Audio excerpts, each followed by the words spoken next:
Je vous recommande la boutique La Londoloise, c'est Judith Londolé. Si vous voulez être classe, chic, être habillé, être admiré. Parole de Mopao Mokonzi.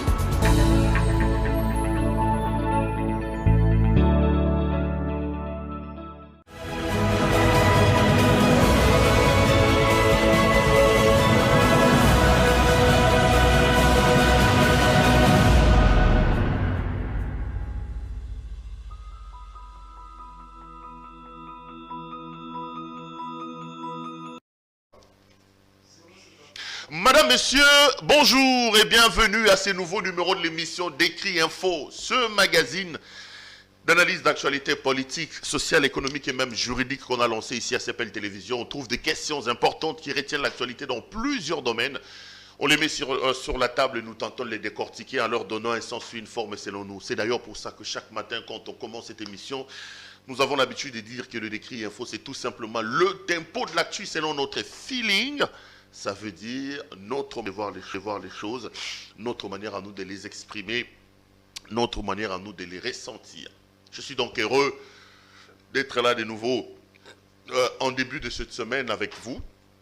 Je voudrais d'ailleurs en profiter pour vous souhaiter à vous tous un bon début de semaine, que cette semaine vous apporte plein de bonnes choses, que le Seigneur vous fasse énormément du bien, que Dieu rencontre le vœu le plus profond de vos cœurs, que vos souhaits les plus ardents s'accomplissent. Tout ce que je vous souhaite, c'est vraiment le souhait de la bonne santé, très très bonne santé. À un moment donné, quand on se réveille, quand on s'élève, on ne se rend pas compte de l'importance de la santé. Être en bonne santé, c'est vraiment ce que je vous souhaite de tout cœur. Je vous souhaite que vous soyez en très bonne santé, que vous viviez heureux. C'est Meno Mobimba. Et pour le reste, je vous souhaite la bonne santé. Je ne sais pas pourquoi je l'ai dit, mais parfois quand on est en face de certaines réalités, on se rend compte de l'importance d'être en bonne santé. J'ai été appelé hier en urgence parce que ma maman était malade. Je vous raconte ça un peu pour dire l'importance que nous avons nous tous à travailler pour faire de bien dans ce pays. J'arrive, maman est sérieusement malade, il faut l'amener à l'hôpital, vous arrivez à tel endroit, il faut d'abord qu'on sonne ma fiche, il faut... Je dis mais attendez, non, le pays a des problèmes, il faut que nous aimions des peu ce pays, il faut que nous puissions vraiment nous tous joindre nos efforts pour travailler pour que le Congo devienne une sorte d'oasis de paix où les choses vont aller pour les mieux, parce que il y a des gens qui meurent juste parce qu'il manque un petit comprimé de Novalgine, un petit comprimé de ceci, un petit comprimé de cela. Que Dieu nous fasse grâce et que nous puissions travailler pour que nous tous nous ayons un mieux-être.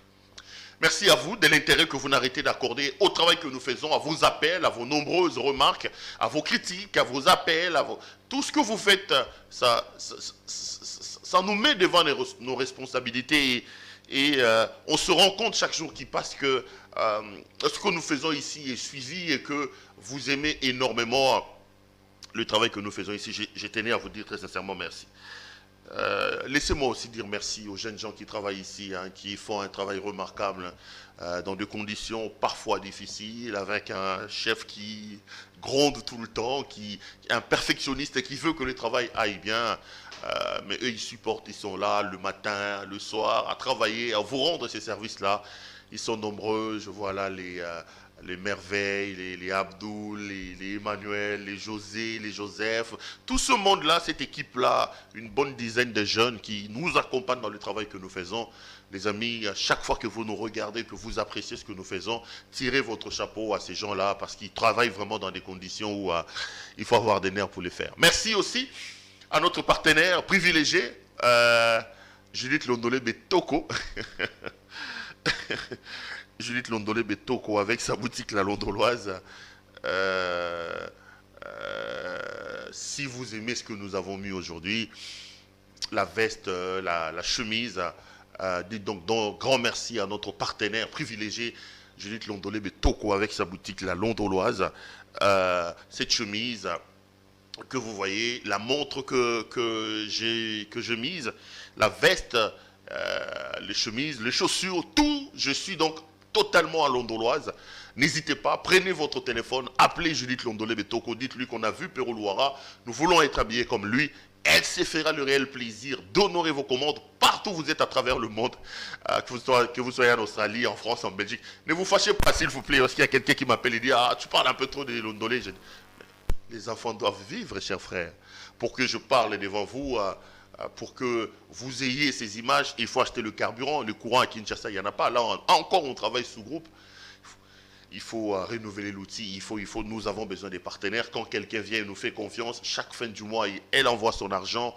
Nous avons signé un partenariat qui nous permet de résoudre, de régler 1, 2, 3 problèmes. Nous sommes donc dans l'obligation d'honorer ces partenariats. Si vous m'aimez, si vous aimez le travail que nous faisons, si vous aimez CEPEL, si vous aimez la veste que je mise, appelez Judith Londolé Betoko. Faites-moi énormément plaisir. Commandez encore. Regardez au spot publicitaire qui passe là. Et commander. Merci aussi à Colette Nzinga, depuis la Suisse, avec sa fondation Les Dieux de Moïse. Mama Colette Nzinga. Les Dieux de Moïse, on vous tire le chapeau et on vous encourage pour le travail que vous faites.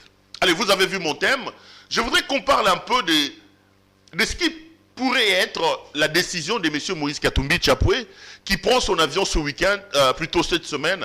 Il sera ici à Kinshasa pour consulter non seulement ses cadres, mais aussi ses militants ou, je ne sais pas moi, ses partenaires. Et au terme de ces consultations, les communiqués signés par M. Olivier Kamitatou annoncent que Moïse Katumbi prendra une décision, parce que Katumbi a dit que la question de Denis Kadima était une question de vie, des lignes rouges, et qu'il a promis, si la ligne rouge arrivait à être franchie, il quitterait l'union sacrée. Est-ce que Katumbi a véritablement quitté l'union sacrée? Katumbi a-t-il raison de quitter l'union sacrée? Vous suivrez ça, je donnerai mon point de vue et après l'émission, vous aurez la latitude de nous appeler, de nous faire des remarques, de discuter, de poursuivre les débats dans le couloir comme on a toujours fait et comme on a toujours l'habitude de les faire. Mais donnez-moi 5 minutes, comme d'habitude, 5 minutes pour parler de la situation sécuritaire dans l'Est de la République. Mais bien avant, laissez-moi aussi dire félicitations à son Excellence, Monsieur le Président de la République, Félix Antoine Tshisekedi Tshilombo. J'ai vu les images ce matin, le Président a été décoré à l'université de Natalia, je crois, si ma mémoire ne me trahit pas, donc en Israël. Il a été élevé au rang des docteurs honoris causa de cette prestigieuse université. Il semble que dans l'histoire du monde, c'est quand même de grandes personnes comme des Gorbatchev et des gens qui ont été honorés là-bas, des Nelson Mandela. Ça fait plaisir de voir M. Tshisekedi en séjour de travail là-bas pour 5 jours, être honoré. Derrière lui, il y a la République démocratique du Congo, parce que c'est quand même lui le président de la République, c'est lui le chef de l'État. Monsieur Tshisekedi, félicitations donc pour votre titre d'honoris causa à l'université d'Israël, là où vous êtes. On vous tire notre chapeau. Mais le plus important, ce n'est pas le cérémonial, le plus important, c'est ce que le voyage du président de la République va nous rapporter. C'est bien que le président de la République soit décoré, je lui présente mes félicitations. C'est bien que le président de la République rentre dans le prix carré des personnalités importantes du monde qui ont été honorées par cette université. Mais les Congolais ne gagnent rien. Peut-être en termes d'image, oui. Les Congolais attendent les retombées de leur chef de l'État. Parce que pour que le président de la République arrive en Israël, le trésor public a sorti de l'argent des contribuables. Nous n'attendons pas ces honneurs pour lesquels je suis d'ailleurs très content, mais nous attendons les retombées du voyage du président de la République. Autant qu'au départ je disais c'est bon, notre président a trouvé la République en autarcie. Kabila avait détruit toutes les relations, il vivait pratiquement en autarcie avec son concept de Congo bashing mis en branle par Lambert Mende Omalanga, que l'Union sacrée tente aujourd'hui de récupérer, que l'Union sacrée veut utiliser aujourd'hui. J'ai dit encore ici et je le répète, récupérer Lambert Mende pour l'Union sacrée, ça sera une grosse erreur. Ça sera une grosse erreur. J'apprends qu'il y aura bientôt remaniement et tous les bruits que M. Mende fait parce qu'il lorgne encore à rentrer au gouvernement. Il veut retourner au gouvernement, des contacts ont été pris et là il est en train de faire un lobbying, il veut commencer à parler. Ça serait une grosse erreur.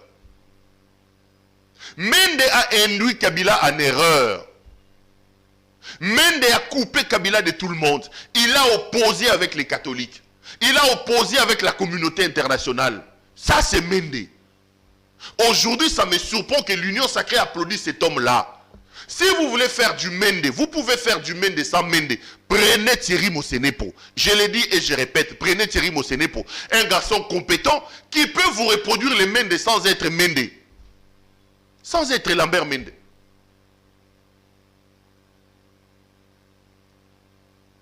Et Mende organise aussi ses sorties par rapport à M. Mosenepo. À chaque fois que Mosenepo fait une émission qui réussit, après vous allez voir Mende sortir pour faire encore une autre émission, un peu pour dire le patron c'est moi. Non, je reste convaincu que retourner Mende au gouvernement, que applaudir Mende comme vous êtes en train de le faire, ne vous amènera nulle part. Mende a travaillé avec Kabila pendant 12 ans. Il devait donc être redevable à Kabila. À la première occasion, Lambert Mende, comme un rat, dans un bateau qui est en train de tanguer, qui prend de l'eau, il a sauté, il a abandonné Kabila. Il fera pareil avec vous de l'Union sacrée. Vous n'avez rien à donner à Mende que Kabila ne lui a pas donné. C'est un conseil que je donne. J'ai appris qu'il y a des manœuvres de remaniement, et Lambert Mende s'organiserait, et il y a des voix qui s'élèvent du côté de l'Union sacrée pour applaudir Mende. Je veux vous demander une chose. Vous voulez Mende? Oui. Vous voulez faire du Mende? Oui. Prenez Thierry Mosenepo. Un garçon compétent qui a une virginité de gestion qui peut vous faire du Mende sans Lambert Mende. Si vous voulez vous encombrer, si vous voulez aller dans les postulats, dans les axiomes utilisés par Kabila avec Lambert Mende, Kabila est où aujourd'hui? Mende l'a abandonné, il est allé à l'Union sacrée. C'était une parenthèse. Donc, voilà. C'est juste une parenthèse que je voulais refermer. Deux mots par rapport à l'Est de la République, les amis. Sous le fait que je vous rappelle encore que dans l'Est de notre pays, il y a des problèmes. Dans l'Est de notre pays, on tue, on viole, on massacre et on pille. Les femmes sont pillées. Plutôt, les maisons, les villages sont pillés. Les femmes sont violées. Et le Congo a besoin de la paix. Le Congo a véritablement besoin de la paix. Le Congo a besoin que ses filles et ses fils se mettent ensemble autour d'une même table. Réfléchissent sérieusement pour amener la paix et la sécurité dans la partie Est. Moi, je refuse ce silence coupable. Ce silence complice. Où les gens ont l'impression que ce qui se passe au Congo est très loin d'eux. Les gens ont l'impression que ce qui se passe au Congo est très loin d'eux. Le Congo, c'est notre pays. Nous avons la responsabilité de le protéger, de le fructifier, au fin de léguer à nos enfants un pays beaucoup mieux et de loin mieux que ce que nous avons hérité de nos parents. Et ça, on aura respecté notre hymne national. Que vous soyez en France, que vous soyez en Belgique, que vous soyez aux États-Unis ou en Australie, le seul bien commun que nous avons hérité de nos parents, c'est ce pays. Notre responsabilité comme peuple, c'est de les protéger. Et pour amener la paix et la sécurité dans l'Est de la République, j'ai toujours mes deux postulats que je pose sur la table et j'ai dit, vous voulez la paix, dotons-nous d'une armée républicaine, dissuasive, professionnelle, bien équipée. Si nous avons une très bonne armée, nous pourrons freiner les élans de convoitise de nos voisins. Nous sommes en relation internationale et en relation internationale, il n'y a pas d'amis, il n'y a que des intérêts. Si pour le Rwanda, l'insécurité à l'Est de la République lui profite, vous n'avez pas à reprocher ça au Rwanda. Vous avez à travailler chez vous pour changer, pour tenter de changer la situation. Mais vous n'avez pas à trouver des boucs émissaires, l'enfer c'est les autres, vous ici vous êtes en paix. Non, non, l'enfer c'est pas les autres, l'enfer c'est nous-mêmes. Le président a dit qu'on est en train de détourner l'argent des soldes militaires. Qui avait des effectifs fictifs? Ce n'est pas les Rwandais qui nous ont demandé d'avoir des effectifs fictifs ici, non, c'est nous-mêmes. Travaillons, dotons-nous d'une armée capable de nous protéger. Deuxième élément, nous devons être capables de traquer le mal, c'est-à-dire identifier les personnes qui tirent le ficelle, le traquer et les punir. Si nous faisons ça, rassurez-vous que nous allons réussir le pari de mettre notre pays à l'abri de beaucoup de choses. Les amis, vous avez vu mon thème, j'en viens, je vais justement en parler. Moïse Katumbi sera à Kinshasa cette semaine.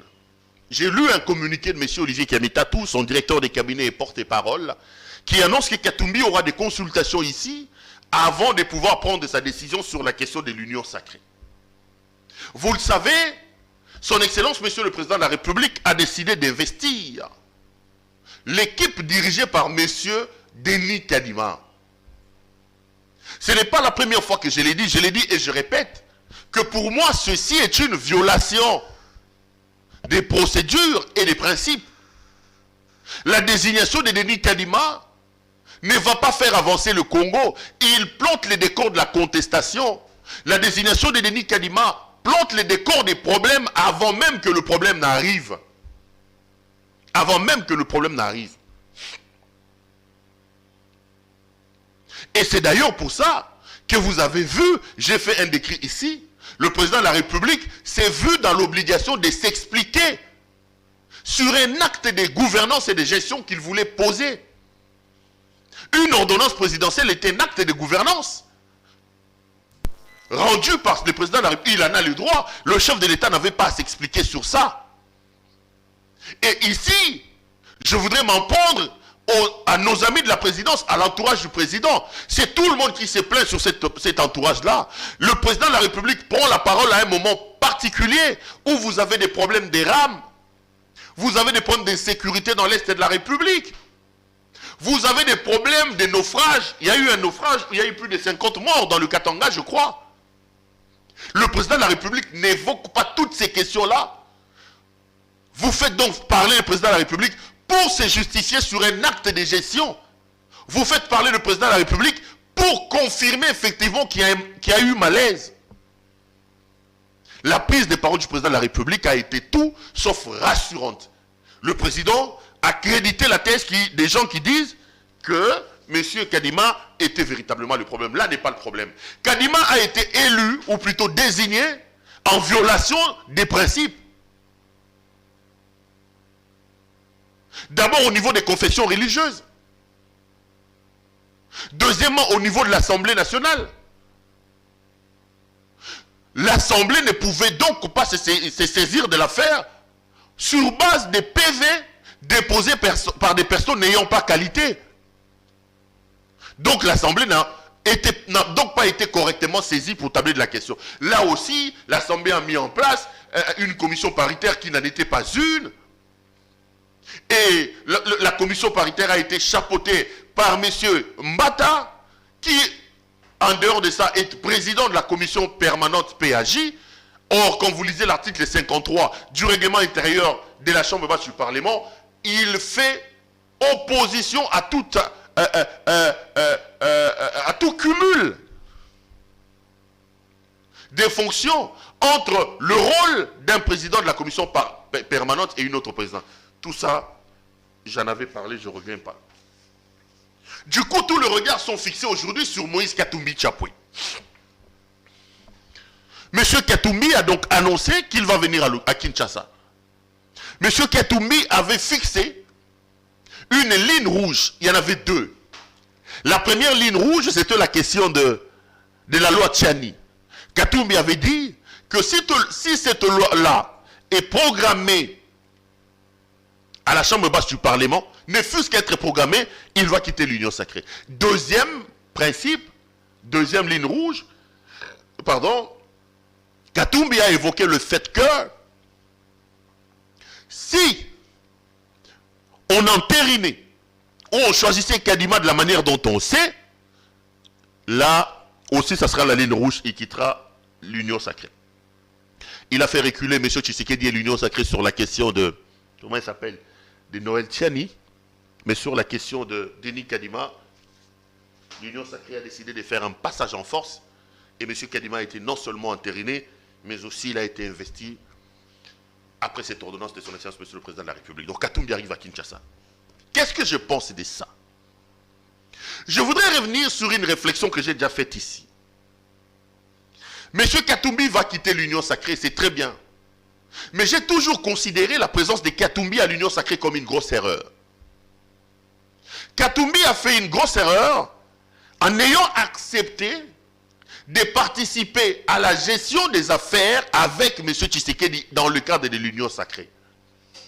Je l'avais dit ici, avant même que Katumbi aille au gouvernement, j'ai dit non. M. Katumbi a tout à gagner à accompagner Tshisekedi qu'il présentait comme son frère et son ami, à anéantir Kabila. Pourquoi? Parce que Kabila était un homme vomi, un homme honni par les Congolais. Mais je crois que M. Katumbi devrait s'arrêter à ce niveau-là. Il aurait tiré le gain, le bénéfice du fait qu'il a aidé un frère à anéantir celui que l'on considérait comme étant l'ennemi public numéro 1. Même si aujourd'hui il faut le relativiser, je l'ai dit. La gestion scabreuse de l'UDPS nous a démontré que Kabila n'était pas le diable qu'on présentait. Ou que Kabila était le diable, mais malheureusement nous n'avons pas eu un saint ou un ange pour corriger les erreurs de Kabila. Aujourd'hui, quand on fait la comparaison, on commence à se dire, si vraiment c'était pour ça qu'on a combattu Kabila, ça ne servait à rien. Katumbi ne devait donc pas aller là-bas. Aller dans le cadre d'un renfort pour anéantir Kabila, oui. Mais y aller pour participer à la gestion de la chose publique, j'ai dit que c'était la grosse erreur de M. Katumbi. Il ne fallait pas le faire. Il ne fallait pas du tout le faire. Parce que les indices de l'échec étaient déjà plantés. On n'avait pas besoin de mettre des lunettes pour comprendre que, après 2 ans ou 2 ans et demi de gestion, M. Tshisekedi n'avait pas de bilan à nous présenter. Le président de la République n'avait pas de bilan. D'ailleurs, lui-même l'a reconnu. Quand vous lisez ou vous regardez son discours, le tout dernier avant de lancer, où il lançait les consultations, il a reconnu qu'il a cru bien faire en allant convoler annonce avec Kabila pour répondre aux besoins primaires de la population. Malheureusement, les espoirs ont été déçus. Donc, le premier à reconnaître l'échec, le premier à reconnaître que le bilan n'était pas élogieux, c'est le président de la République lui-même. Quand il a parlé à la nation, à la veille de sa séparation d'avec Kabila. Et la gestion nous démontrait effectivement qu'il y avait à dire et à redire. Katumbi ne devait pas aller là-bas pour porter le chapeau de cette gestion qui n'est pas élogieuse. Deuxième élément, il fallait être prudent parce que, au cours de sa marche, l'UDPS nous a démontré qu'il n'était pas un partenaire fiable, qu'il ne respectait pas les engagements pris, que toutes les personnes qui viennent l'aider, il les trahit après. Et les exemples sont légion. Rappelez-vous que 24 heures après Martin Fayoulou à Genève, l'UDPS est parti. Il est allé à Nairobi au Kenya. Aujourd'hui, Kamere est en prison. Après, ils sont allés à Mbouela Lodge, où Kabound était sur un cheval. Aujourd'hui, ils ne sont plus avec Kabila. Donc, on pouvait soupçonner que, attendez, il faut faire attention quand on va aller signer des accords avec l'UDPS et prendre toutes les dispositions et les précautions parce que rien n'était sûr que nos amis de l'UDPS allaient respecter leurs engagements. Mais bien, il est là. Maintenant qu'il est ici à Kinshasa, qu'est-ce que M. Katumbi va faire et qu'est-ce qu'il doit faire? Katumbi n'a pas 4 chemins à prendre. M. Katumbi doit quitter l'Union sacrée. Pour sa survie politique, pour être pris au sérieux, Katumbi doit quitter l'Union sacrée. Sa place n'est plus dans l'Union sacrée. D'abord parce que c'est vraiment des je t'aime moi non plus. Il est à un endroit où on ne l'aime pas pratiquement. À l'intérieur de l'Union sacrée, Katumbi est considéré comme un traître. Vous n'avez qu'à suivre les discours des uns et des autres. L'homme à abattre, on dit qu'il combat Tshisekedi de l'intérieur. Bafanda na libala oyo balingi yote, okoya kokufa. Donc, à l'heure où nous parlons, même en étant à l'Union sacrée, on se rend compte que ce n'est pas les grands amours entre Katumbi et Tshisekedi. Premier élément. Deuxième élément pour lequel M. Katumbi doit quitter l'Union sacrée, Katumbi doit quitter l'Union sacrée pour être crédible. Il a dit que la question de Denis Kadima était une ligne rouge. Si elle venait à être franchie, elle quitterait l'Union sacrée. L'Union sacrée a fait un passage en force. Denis Kadima a été entériné, investi pour son propre crédit. Pour être pris au sérieux, M. Katumbi doit matérialiser ses menaces. Donc, il doit quitter l'Union sacrée. Sa place n'est plus dans l'Union sacrée. Sa place n'est plus dans l'Union sacrée. Et il doit le faire vite. On risque de ne pas être considéré comme un lâche qui dit des choses, et en plus, on risque d'attiser davantage les discordes au sein de l'Union sacrée. J'apprends qu'il y a des gens qui disent, non, écoutez, il ne faut pas Kende ou... pardon. Il a peur parce que ces ministres ne vont pas les suivre. J'ai vu plusieurs communicateurs de l'UDPS dire, ces ministres ne vont pas les suivre, il va perdre les députés. Non. Ça va être une grosse erreur que de rester dans le format actuel de l'Union sacrée, parce que soi-disant, il va perdre des députés. Et il ne sera pas le premier ni le dernier à avoir ses rangs à être débauchés. Je les ai vus se plaindre. Arrêtez de vous plaindre. Sortez de l'Union sacrée. Commencez à préparer vos rangs. Félix Antoine Tshisekedi Tshilombo, fils de Etienne Tshisekedi Wamulumba, est aujourd'hui président de la République. En 2011 ici, Etienne Tshisekedi avait donné un mot d'ordre que les députés UDPS ne puissent pas rentrer là-bas. Personne n'a suivi Tshisekedi, sauf son fils Félix.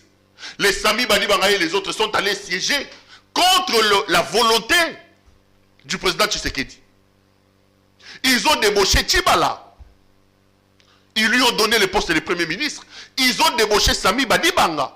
Ils lui ont donné le poste de Premier ministre. Mais ça n'a pas empêché aujourd'hui à Félix Antoine Tshisekedi Tshilombo d'être président de la République. Ne pas quitter l'Union sacrée. Parce que soi-disant, on a peur qu'on va débaucher les députés, qu'on va débaucher les ministres. C'est une grosse erreur. Ça sera une grosse erreur de la part de Katumbi. Sa place n'est plus dans l'Union sacrée. Monsieur Katumbi doit quitter l'Union sacrée. Monsieur Katumbi doit quitter l'Union sacrée.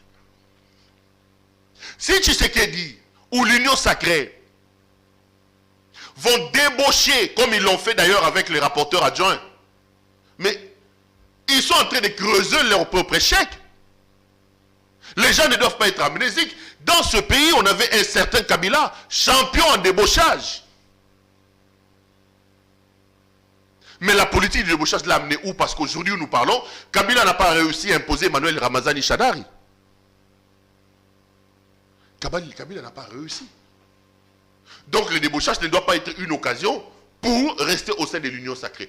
Pour des raisons d'équilibre, je me résume, pour des raisons de sérieux, pour des raisons de paix, Katumbi n'a plus sa place au sein de l'Union sacrée. Parce que de là, il est considéré comme un traître et tout. Et puis pour sa propre crédibilité, M. Katumbi doit quitter l'Union sacrée. Pour son propre crédit. Sinon, Abimamuta Mangungu.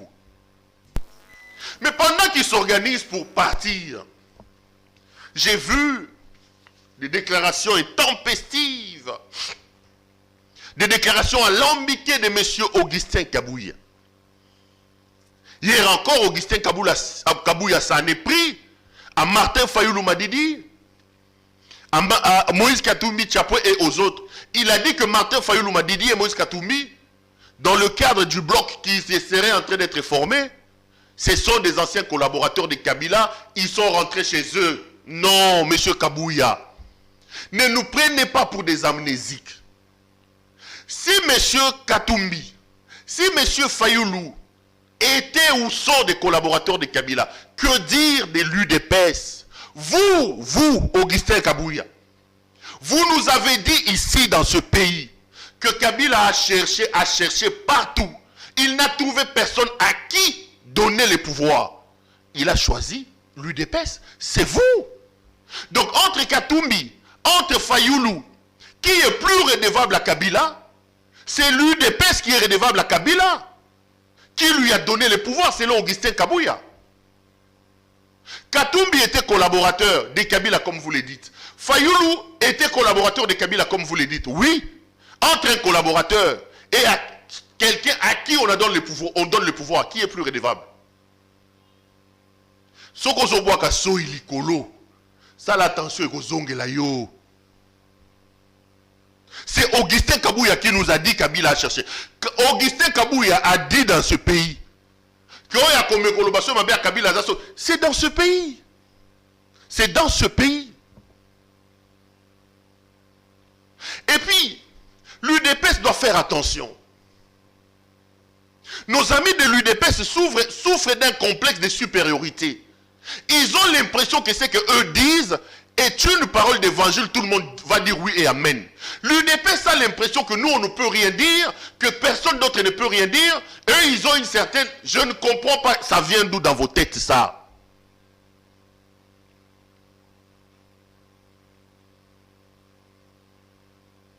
Kabouya, ces déclarations sont des déclarations qu'il faut mettre dans la farde, des déclarations immatures. Quand quelqu'un vient pour révéler ce qu'ils se sont dit dans une réunion, on sait que la politique se fait la nuit.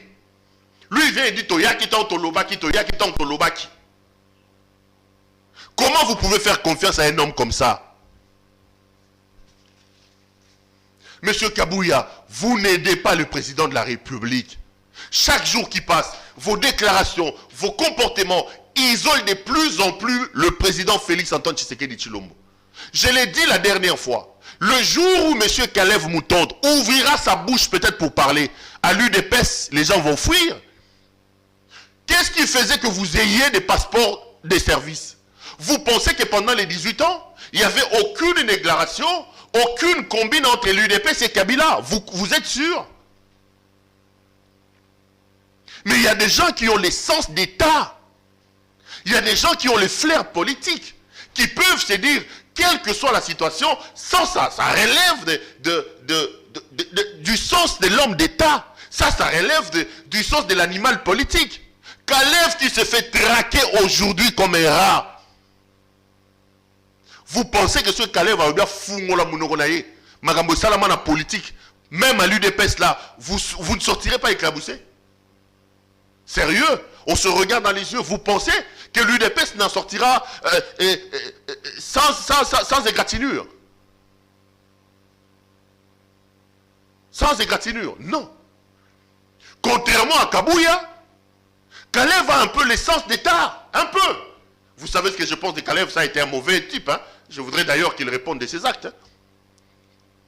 Mais lui, au moins, il sait que ça, c'est des choses d'État. Il a l'essence de l'animal politique. Il dit, ça, c'est des choses qu'on ne met pas sur la place publique.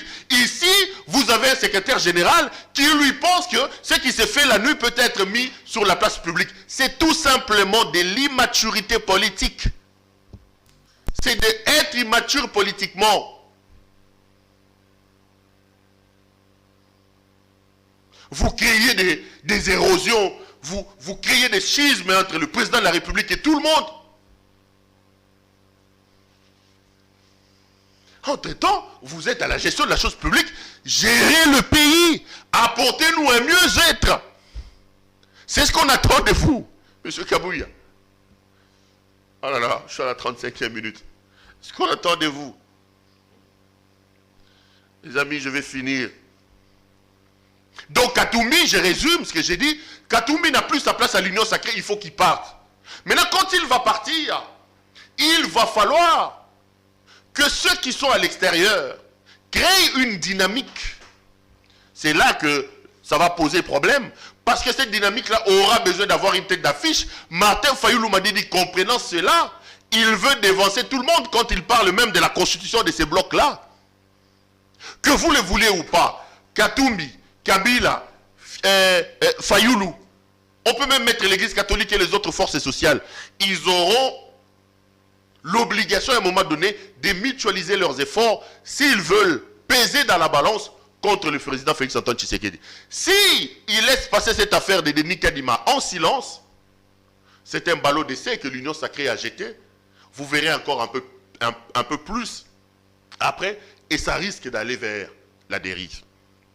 Voilà ce que j'avais à vous dire aujourd'hui, les amis. J'ai été heureux de vous présenter cette émission. Merci à vous de nous avoir suivis. Retrouvons-nous demain pour un autre numéro. Bonsoir chez vous.